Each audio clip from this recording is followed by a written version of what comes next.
Good day, everyone. Naigon here from Naigon's Electronic Creations, along with Master Footman, and I'm going to be going over my newest saber. This is going into my personal collection. This is the Naigon Master V3, I'd say. It's sort of the third Naigon saber I've done. And this is actually an arbiter hilt. I know now that Saberforge has the Sentinel, which is pre-wrapped, but I actually started this in arbiter, took down the grip and wrapped it myself. The wrap is courtesy of the Imperial Royal Arms' very own DEFCON 4. And so this is pretty much, I just did a basic igniter to install into this. And you know, it has the flat Realmmaster 2-watt speaker, you know, 18650 the board. It's pretty standard. I bought the photon blade to use with this, which is pretty nice. And yeah, I'm going to be using this at the ECC Con. So I'll just go over this real quick and zoom in so you can see that one of the first features is I machined out of this piece of aluminum, this little trigger type thing. I think it gives it kind of a neat profile. Of course, you know, this whole shroud was custom cut. Then I, you know, punched the holes in line to secure it down, and then the two buttons. I didn't add any accents on this one. I decided I added just an accent in the back. I figured that was good enough for me. I don't want it too fancy.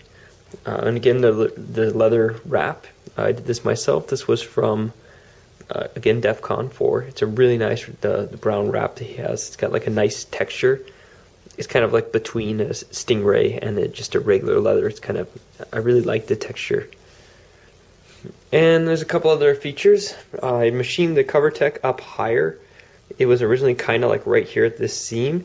I wanted the wrap to be clean though, so I moved it up. In doing that, I decided to, I actually secured the cover tech to the actual screw here. I got rid of the, you know, I machined this flat so it would turn. Put this together so it's one piece, and then I laid this down so it's just a pop fit pullman now. It doesn't screw on. This makes getting into it a lot easier and allowed me to move this up really high how I wanted it. And let's fire it up. The kill key is in here.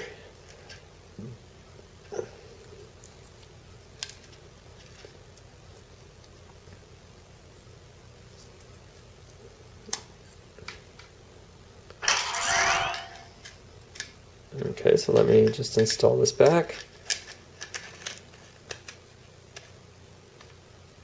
And so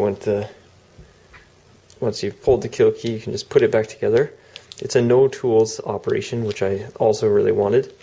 Of course, to put the blade in, you do need the on key. And here's let's go to the second font and put in the photon blade and see how this thing looks.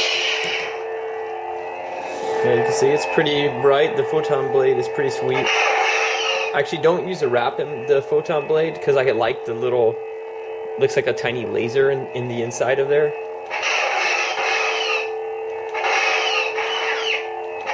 And then you can kind of see the different colors coming through. With the wrap, it just looked brought the colors too close to the edge. There were other random colors. So for me personally, I actually like that look better. But that's pretty much it. This is, you know, just a quick one I wanted to bust out and get ready for ECC. Anyone that's there can stop by the Rebel Legion booth. I should be there on Saturday and Sunday. Alright everyone, I will be talking to you on Facebook and the forums.